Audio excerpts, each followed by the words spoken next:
Hello, everybody. It's Ann Kaplan from Mom Me, your mama resource from conception to college. Wherever you are on your momming journey, we are here for you. I say it all the time, and I really, really mean it. And this week, the theme in the group has been too busy. We're too busy. Our kids are too busy. Excuse me. We have too much going on, and it's too crazy. Holy mackerel. On Tuesday, I talked about Mythbusters. What can we do to switch our thinking and really bust the lies that we're telling ourselves about scheduling, about our family, about what we owe ourselves and our kids? That's what's keeping us trapped in this busy. I have to do everything. Everybody has to do everything. My kids have to have everything they ever wanted or I ever wanted for them, or I'm a bad mom mindset that keeps us running around like crazy people.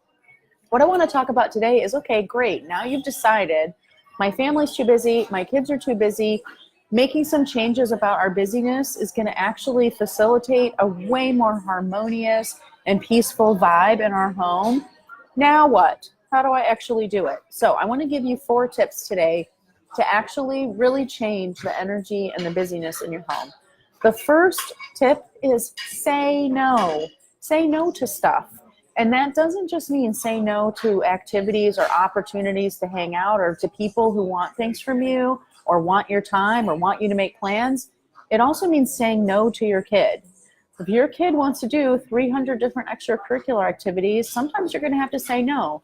Your kid wants to have a sleepover or the craziest birthday party ever, or, whatever it is, and your initial reaction to it is like, oh my God, I think I might need a whole bottle of tequila to make it through this.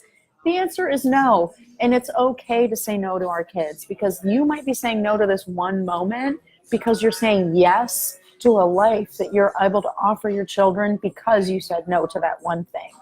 So say no, say no. Say no when someone asks you to do something, like be the room parent and you don't want to do it. Say no.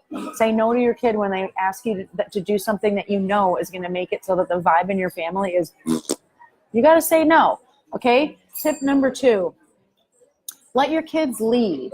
That means set some boundaries about what you're willing to do. I'm willing to do X number of extracurricular activities. I'm willing for you to be in this thing as long as I don't have to drive every time. I'm willing for you to do this thing, but I'm not going to be at every single practice or game. Whatever it is, set your boundaries and get really specific on what they are, and then let your children choose what they want to do, because the only thing that sucks worse than driving kids around all the time is driving kids around all the time to shit that they don't want to do anyway. So really make sure that your kids are in the driver's seat. You're not forcing them to do something they don't want to do, and that they are actually have the energy to do it, and that they need to show up for that with intention all the time, not just when they're deciding in the moment to put your name down on the sign-up sheet.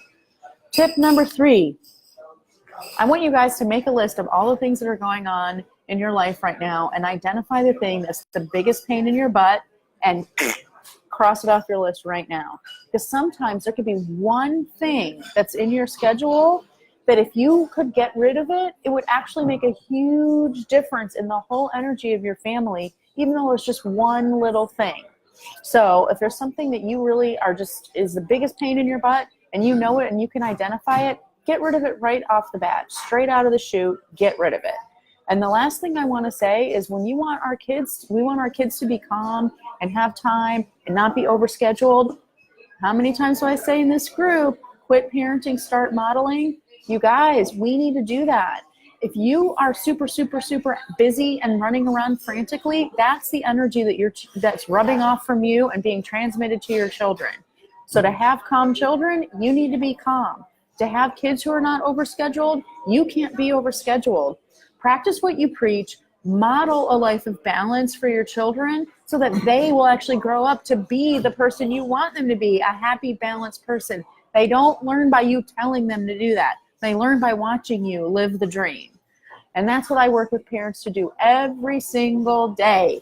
And if you need some help getting the energy in your family better, if you need some help with discipline and getting kids back on track in your home, really consider signing up for the parenting class I'm teaching throughout October. It's a 4-week series. Once a week we'll be meeting, and I'm going to be teaching all of this stuff. So really consider that you can do this for yourself. I am here to help it happen for you. Love you guys so much. Have an amazing day. I'll talk to you again soon. Bye.